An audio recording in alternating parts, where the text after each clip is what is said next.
The time has passed to avoid World War III.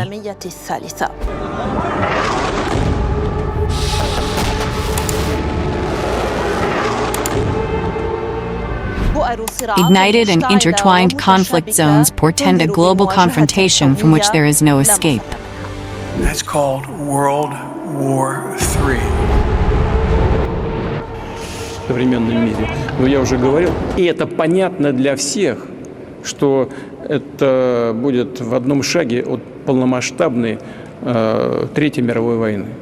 Думаю, что в этом вряд ли кто-нибудь заинтересован. An arms race, maneuvers, and recruitment accompany alliances with immense destructive power, hinting at shocks whose outlines are starting to take shape.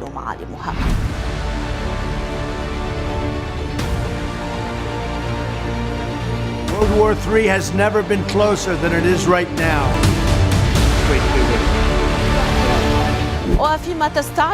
While trench wars and drone battles rage on, nuclear and missile arsenals rear their heads, planting fear of what the future holds.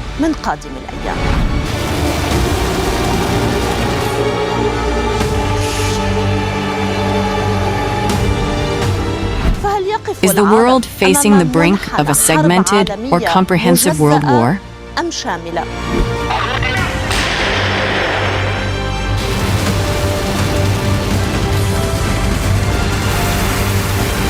How does the general deadlock in attempts to resolve expansionist wars in a deadly whirlwind end?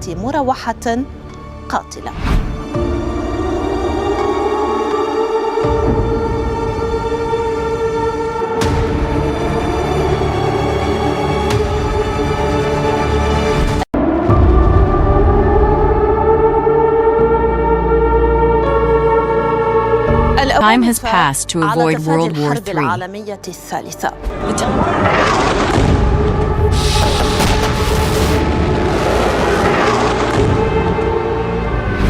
Ignited and intertwined conflict zones portend a global confrontation from which there is no escape. That's called World War III.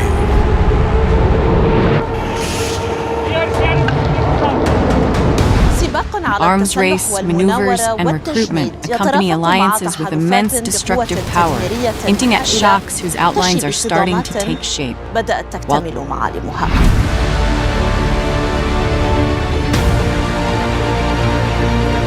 World War III has never been closer than it is right now. Trench wars and drone battles rage on, nuclear and missile arsenals rear their heads, planting fear of what the future holds. Is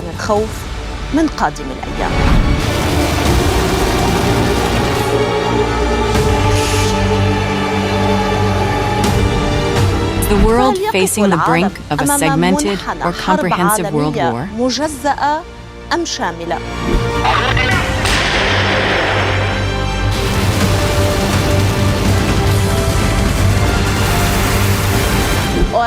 How does the general deadlock in attempts to resolve expansionist wars in a deadly whirlwind end? The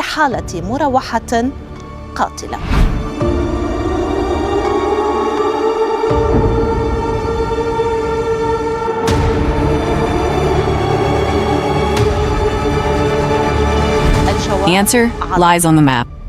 When World War II ended, the world thought it was the conclusion of global wars due to its extensive consequences.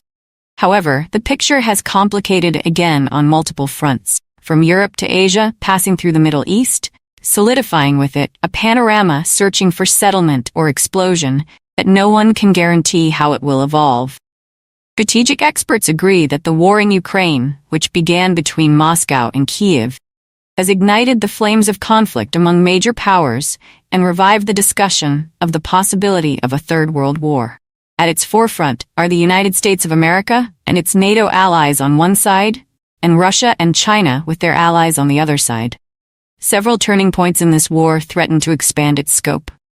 The first is allowing Kyiv to use Western weapons to strike targets inside Russia. Ukraine has used American ATACMS missiles with a range of up to 300 kilometers to strike targets in Sevastopol in the Crimean Peninsula. The dangerous aspect of this is that such incidents might recur, with assessments from the Institute for the Study of War indicating that Kyiv can now target about 16% of Russia's ground military sites in the Bryansk, Kursk, and Belgorod provinces. If given American permission to use ATACMS missiles within a specific range, 84% of Russia's ground sites in the Voronezh and Rostov provinces would be vulnerable to its missiles. What could exacerbate the risk of a comprehensive war is the arrival of F-16 aircraft equipped with long-range missiles, which 4 countries, Denmark, Netherlands, Norway, and Belgium, have pledged to provide to Kyiv. It is not yet clear if they will be allowed to fly over Russian territory, but they are capable of striking Russian planes from behind their borders, threatening to escalate the conflict to an unprecedented Потому что все level. возможно в современном мире. Но я уже говорил, и это понятно для всех, что это будет в одном шаге от полномасштабной Третьей мировой войны. Думаю, что в этом вряд ли кто-нибудь заинтересован. Unprecedented arms race in the wake of the Ukraine war also heightens the risks of a world war. The rush for armament with various types of conventional and modern weapons puts the world on the brink of a volcano. Spending on acquiring lethal weapons has reached its highest level since the Cold War in all regions of the world, with a total approaching $2.5 trillion in 2023, a rise of over 6% from the previous year. Russian military spending increased by 24%, exceeding $100 billion last year, 57% increase from 2014, the year Russia annexed Crimea. Ukraine, in turn, increased its military spending by 51%. American military spending rose by 2.3% to reach $916 billion in 2023. Poland achieved the largest relative increase in defense spending in Europe, which amounted to $31 billion, after growing by 75% between 2022 and 2023. Amid growing security challenges, 23 NATO member states have increased their defense contributions to at least 2% of their GDP, compared to only 3 members a decade ago. European defense contributions to NATO are expected to reach record levels, amounting to $510 billion by the end of this year. The armament trend is not limited to Russia and NATO, but extends to other hotspots that are no less intense, particularly the Middle East. The Gaza war between Israel and Hamas has expanded to multiple fronts, threatening the region and the world with explosion. In any map of the world's countries, the Gaza Strip appears small compared to the larger countries, representing only about 2% of Palestine's area. Despite this geographic insignificance, the current war in Gaza has imposed itself on the global agenda. Militias supported by Iran with weapons, training, and funding in Iraq and Syria have launched hundreds of attacks on American bases in both countries, promising more. Iran has also entered the conflict, responding to Israel bombing its consulate building in Damascus by launching over 300 missiles and drones towards Israel. With the conflict expanding, Israel has raised its military budget to about $27 billion, and its spending is expected to exceed the allowed ceiling next year by about $15 billion. According to the latest figures published by the Israeli Ministry of Finance, reported by Globes. Alongside the Gaza, Iraq, and Syria fronts, fires of the Red Sea and Lebanon are also threatened with explosion, could reach the region or even the world. This was evident in Hezbollah's Secretary General Hassan Nasrallah's threat to strike Cyprus if it opened its bases and airports to Israel to strike Hezbollah, a direct threat putting the Mediterranean in the range of Hezbollah's missiles and behind it, Iran. This has mobilized the Mediterranean region, prompting the Americans to move the Gerald Ford aircraft carrier and its accompanying fleet towards the coasts of Haifa. In response, Iran affirmed that if Israeli planes began bombing Lebanon, Iranian forces would not watch silently, raising the risks of a comprehensive war. Iran might escalate in the Red Sea as parallel to the Gaza war, as Yemen, Djibouti, and between them, the Bab al-Mandab Strait and the international maritime route controlled by the Houthi allies of Iran, threaten everything, trying to pass through it. Here too, the American aircraft carrier USS Eisenhower, its exhausted team of sailors has spread out. Looking more broadly at the map, the Red Sea and Mediterranean appear with Iran from its place, and through its proxies, threatening to ignite the seas and disrupt navigation lines in most strategic maritime routes through the Strait of Hormuz and Bab al-Mandab, and recently in the Mediterranean. What Iran markets as part of a deterrence policy against Israel and the United States is actually putting the world at risk. Between the raging Ukraine war in Europe and the blazing Gaza war in the Middle East, alliances have intertwined and divisions deepened between Russia and its allies. Iran, North Korea, and China on one side, and Ukraine in the West on the other. United States is discussing with Israel and Ukraine the possibility of transferring 8 Patriot air defense systems currently in Israel to Ukraine, which could mark a shift in relations between Moscow and Tel Aviv.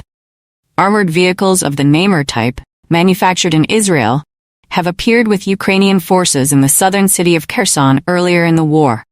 But the Israeli company manufacturing them did not comment on this incident. Reports indicate that Israel is supplying Poland with weapons that are then transferred to Kiev. These moves prompted Russian Security Council Deputy Chairman Dmitry Medvedev to warn Israel against supporting Ukraine.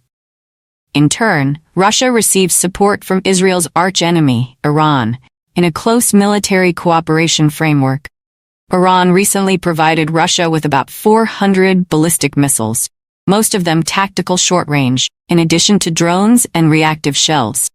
In return, Iran will receive Su-35 fighter jets and combat helicopters, while Russia strengthens its defense partnership with China and North Korea since the beginning of the Ukraine war. Meanwhile, with the prolongation of the war in Ukraine and Gaza, reports warn that China might seize the opportunity of the world being preoccupied with these two wars and take military action to annex Taiwan. China has raised its military budget to $296 billion, and these reports expect that by 2027, the Chinese army will be ready for such a move after completing the modernization process. China simulates an attack on Taiwan with regular military maneuvers in the Taiwan Strait. Simultaneously, not far from China, on the Korean peninsula, North Korea continues nuclear tests and ballistic missile launches covertly in the ocean, provoking its southern neighbor. In another part of Asia, clashes erupt between India and Pakistan over their shared border dispute. And India engages with China in a disputed area along their border in the Himalayas. In Africa, armies, terrorist groups, militants, mercenaries, militias, bandits, pirates, and separatists are active in Angola, Burkina Faso, Cameroon, Central African Republic, Chad, Democratic Republic of Congo, Ethiopia, Kenya, Madagascar, Mali, Mozambique, Nigeria, Rwanda, South Sudan, and Sudan. China, Russia, and the West compete for bases and influence while fires burn across the continent, and none can achieve long-term victories on the twin fronts of counterterrorism and peacekeeping, according to an Intercept report. These conflicts are just a small part of what is happening in a world ablaze with disputes and filled with weapons, with 50 countries finding themselves either at war or exhausted by continuous violence, according to the Conflict and Peace Index. The danger in these conflicts is that most of the involved countries are nuclear armed, with some even hinting at using them. Any such move could undoubtedly ignite a comprehensive world war. The global nuclear stockpile approaches 13,000 weapons, according to the Federation of American Scientists. Although the current global nuclear stockpile is less than it was during the Cold War, this does not diminish the threat posed by these lethal weapons.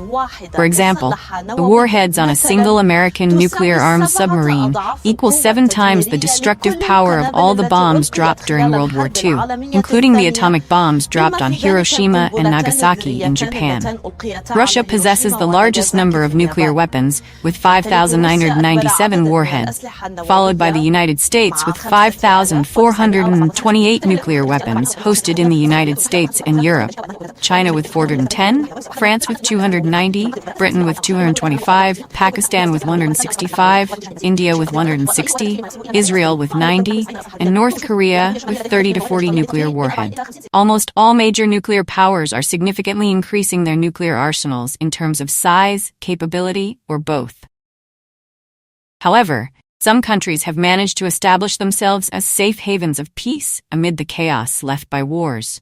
Asia to Latin America and the Antarctic. Let's start with Switzerland, one of the historically neutral countries, which also has many nuclear shelters.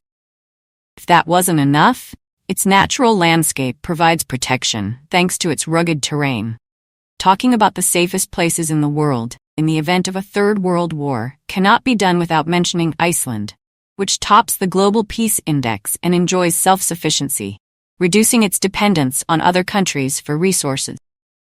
Moving to South America, Argentina is considered one of the most likely places to survive a famine in World War III, especially a nuclear war, thanks to its sun-resistant crops that could endure the effects of nuclear fallout. Like its neighbor Argentina, Chile boasts a variety of crops, natural resources, and a great degree of self-sufficiency in the event of a global conflict. In Africa, South Africa stands out compared to other African countries, with its advanced infrastructure and vast natural resources. A third world war could begin with the exchange of nuclear fire, and the rest, as they say, would be history. This is the worst-case scenario of such a war. It might not be a total war, but rather a decentralized one, with a disconnected front line stretching across continents, fought through hybrid means involving mercenaries, espionage, drones, ballistic missiles, disinformation campaigns, political interference, and cyber warfare. Instead of wars calming down, they reignite as if humanity has not learned from two devastating world wars, and the international system has failed to curb the urge for armament. Will the multifaceted escalation lead to an all-out war, or will the conscience awaken and wisdom prevail to spare the world from its unnecessary woes? Share your opinions on Sky News Arabia's digital platforms. Stay well, and see you in a new episode of On the Map.